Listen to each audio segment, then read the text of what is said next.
أعوذ بالله من الشيطان الرجيم. بسم الله الرحمن الرحيم. قل يا أهل الكتاب تعالوا إلى كلمة سواء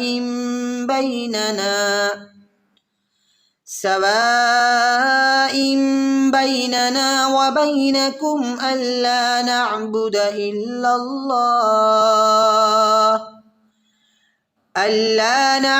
إلا الله ولا نشرك به شيئا ولا يتخذ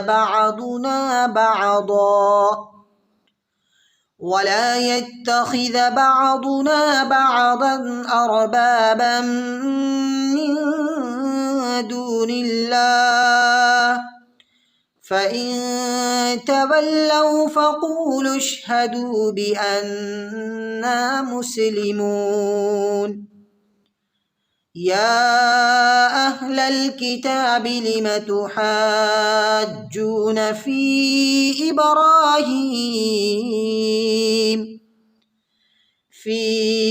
إبراهيم وما أنزلت التوراة والإنجيل إلا من بعده، أفلا تعقلون؟ ها أنتم هؤلاء حاججتم فيما لكم به علم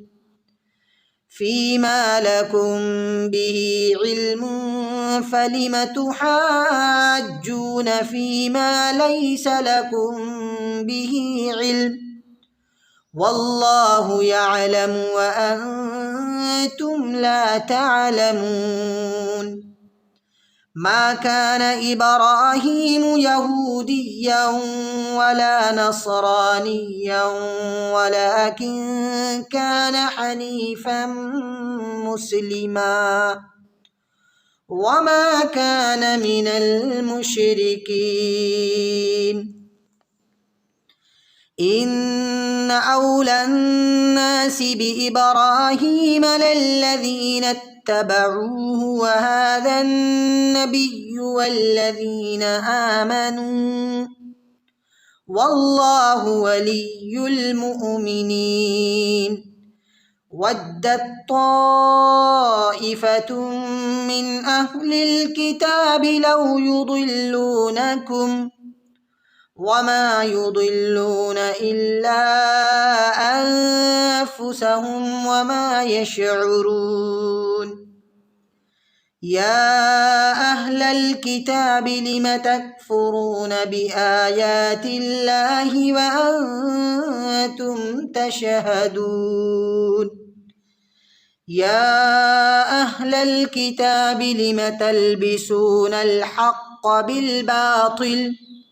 بالباطل وتكتمون الحق وأنتم تعلمون. صدق الله العظيم.